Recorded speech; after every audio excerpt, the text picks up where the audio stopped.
Jean-Baptiste Placa, éditorialiste à RFI, en 2020.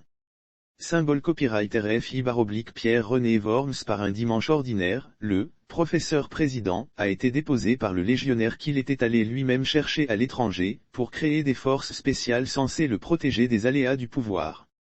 L'histoire dira si Alpha Condé a été meilleur ou pire que Sékou Touré et Lansana Conté, les deux premiers présidents de la Guinée, sur le dos de qui il s'était bâti, à bon marché, une réputation d'opposant et de démocrate. Alpha Condé n'est plus le président de la Guinée.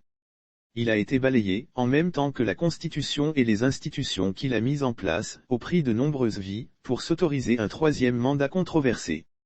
La plupart des Guinéens applaudissent, la communauté économique des États indépendants de l'Afrique de l'Ouest elle-même semble avoir tellement intégré le putsch, qu'elle ne demande pas qu'Alpha Condé soit rétabli dans ses fonctions.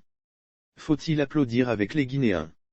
Parce que les Guinéens viennent d'apporter leur part à la banalisation des coups d'État en Afrique, nous n'applaudirons pas.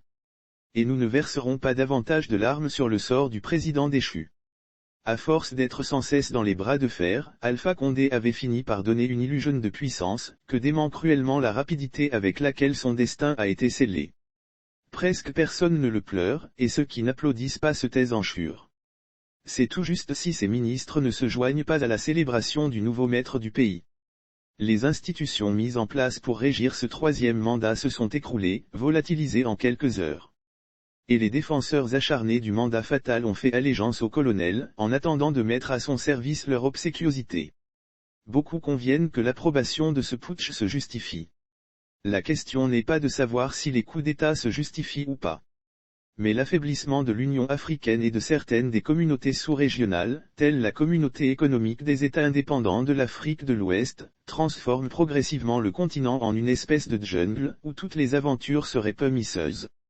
Il n'y a plus, sur ce continent, aucune autorité morale, aucune institution capable d'opposer des règles contraignantes aux aventuriers et autres flibustiers, qui se prévalent des moindres dysfonctionnements dans la gouvernance des États, pour s'ériger en justiciers. Ces sauveurs autoproclamés des peuples ne donnent pourtant aucune garantie, et n'ont aucune obligation de résultat. Il faudrait donc attendre qu'il ait totalement échoué, pour constater, lorsqu'il sera trop tard, que les peuples ont été abusés. Pour un Sankara qui propose un cheminement convaincant à son peuple, ou pour un Raoulin qui installe effectivement son pays sur la rampe de la démocratie et du développement, combien d'imposteurs entre eux se serviront du pouvoir pour régler leurs problèmes de carrière, et s'enriquiront sur le dos de toute une nation. Sauf qu'il y a aussi des coups d'État perpétrés par des civils. Faut-il les laisser faire? Non. Évidemment. Et Alpha Condé demeure le premier responsable de la faillite actuelle. C'est pourquoi, dans des cas aussi désespérés, quelques figures d'envergure sont indispensables, pour rappeler à l'ordre les dirigeants qui travailleraient contre les intérêts de leur peuple. Quelques personnalités imposantes, capables de dire aux dirigeants indélicats ce qu'ils n'ont pas le droit de faire à leur propre peuple. Ou aux pays voisins, qu'atteignent forcément les incendies qu'ils déclenchent chez eux. Aujourd'hui, plus personne ne craint personne, et chaque petit officier inculte peut faire la loi chez lui, au mépris des autres, tandis que l'Union africaine, du point de vue du discrédit, a touché le fond, et qu'une organisation comme la Communauté économique des États indépendants de l'Afrique de l'Ouest ne croit pas, elle-même, aux règles qu'elle édicte.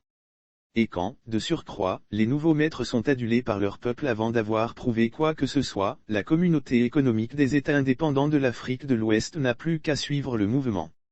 Surtout lorsque des opposants comme Seydou Diallo et Sidia Touré se risquent à vouloir dédouaner le colonel président des crimes commis au nom du troisième mandat, laissant entendre qu'ils ne sont pas certains que les forces spéciales aient participé à la répression et tué leurs partisans.